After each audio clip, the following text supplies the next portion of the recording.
I have the privilege of being in the company for at least 10 to 15 minutes with Her Excellency Joyce Banda. And Your Excellency, I'm going to go straight to the conversation because you and I are due for dinner. What does it take? What does it take to get to State House? What does it take to get to the White House? And you told me it's not about academics. It's not about whether it is the next step in my life because I've achieved everything, I've ticked them all off. So what does it take, ma'am? Leadership is a love affair. You fall in love with the people you serve and the people fall in love with you. I've never heard anybody say that. Yes. It's a love affair. It's a love affair. And what that means is that if I love you, then I will protect you with all my life. True. And I will not allow anybody to exploit you. True. And I will not allow anybody to steal from you. And I will pay any price to demonstrate to you that I love you, because I do. So that's what leadership, for me, that's what leadership is about. What it takes is for you to make a decision.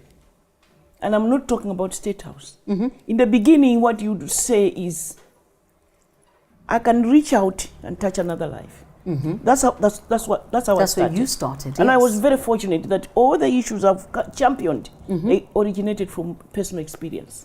A friend of mine didn't go to school because the family couldn't raise $6, and I made up my mind that I would spend my life educating girls.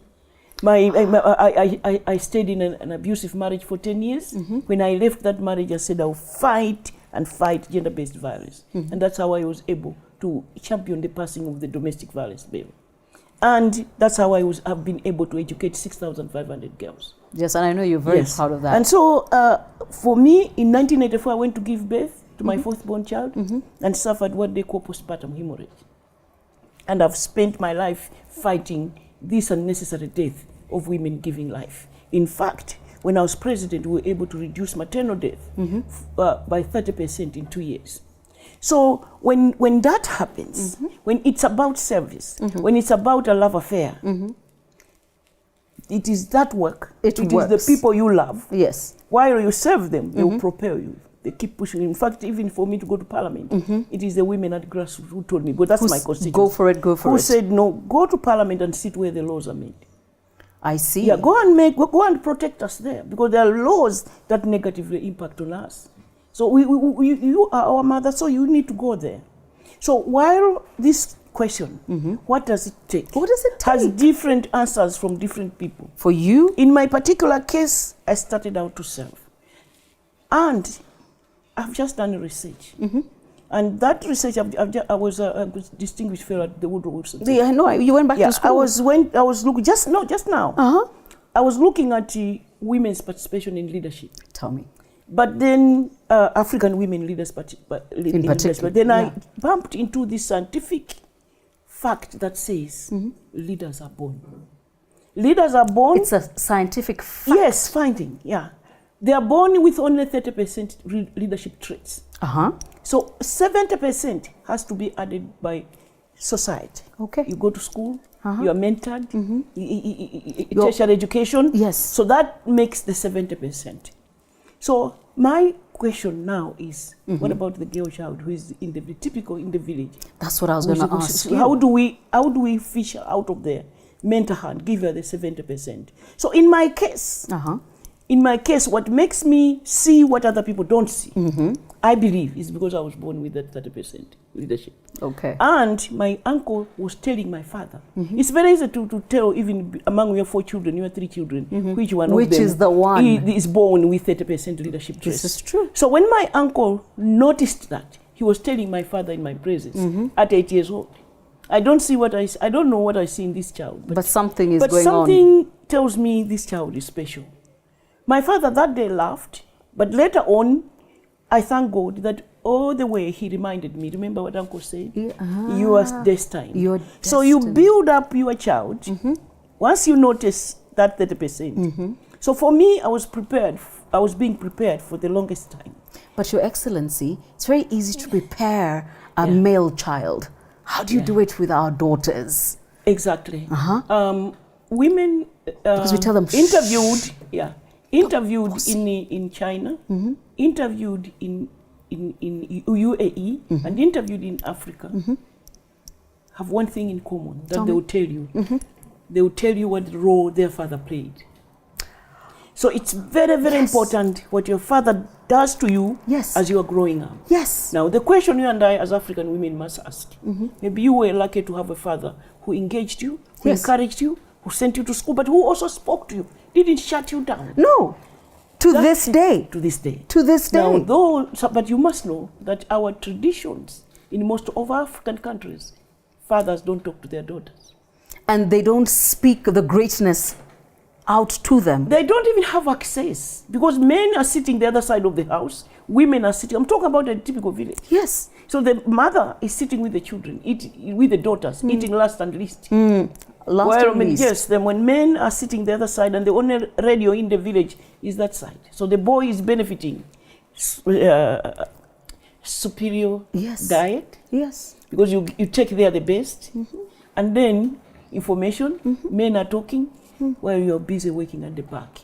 So that for me is key. In fact, that's what I'll tell my colleagues downstairs. Those of you who are lucky to be bringing up your daughters, can you ensure the father has a role to play? And calls out her greatness. And make sure that they are engaged in the bringing up of the girl child. Because that matters. Because each one of us, you talk to Ellen Selif, she'll tell you what her daddy told her and what to say. If you talk to me, my dad, for me, from that day, engaged me all the time. We would sit down and if you talk to me, I'm looking at you, and that's why I've leaned back. Because people ask me, how are you this confident? But, and some of them think I'm arrogant. No. But now that I look back, I'm very clear of the person who consistently said, there's no one like you, and it is my father. And my mother has also told you there. Argue. Yes. Say, ask questions. Don't just take any abuse. Thank you. Yeah. Oh my goodness. Okay, something else I need to know from you. You were concerned, and I saw this interview in Forbes Africa, that you felt that women leadership across the globe was under attack. You probably did that interview very early 2018. Congress in the US has elected a historical number of women. But even when I said that to you, you told me, it's nice, but Caroline, really? Your big issue is not whether we get into office. My biggest problem is when we get into office, how do we stay there? I didn't even realize there was a staying issue. When we were in Beijing, we agreed, all of us, let's go back home and get into leadership. And you did. And we all did. And Africa has done better than most continents. Thank you. But if you go back and check, we don't stay. It's been tough. And it's global. The leadership under attack is global. You start from Australia, Julia Gillard. Yes. She was called a witch, a bitch, a chicken. When you go to Thailand, the prime minister of the female prime minister of Thailand, she subsidized the price of rice. And the army took over.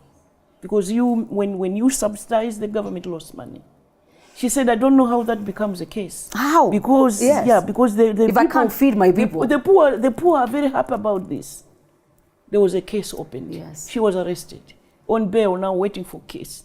The Minister of Trade and his deputy were arrested to 40 years and 37 years in jail. And that's when she stopped laughing. She thought she realized now it wasn't a joke. It's serious. 2 weeks serious. later, she ran away. And she was sentenced still in her absence. If you go to Brazil, Dilma. I know. Dilma, when she was being impeached, they kept saying, but she's not in the corruption case. Yes. But the people impeaching her were themselves corrupt. Yes. And being tried. In Kenya, we say corruption fights back. Yes. And it does. Okay. And it does. So I want you to know that it's not just Africa. And if you check what happened in Mauritius, because we don't have time. I am actually meeting her in 2 weeks. Ask her. I will. I cried that day. And a scientist, a renowned scientist. Yes. Yeah. But she's out. So the issue on our hands should be, can we ever get into leadership? Because now we have shown that we can. It's to stay. It is to stay. And we need a whole conference to stay, to discuss how to stay. How to stay. Final thing, and I know you made it a challenge for me. There are young women across the continent who are going to watch this interview. online.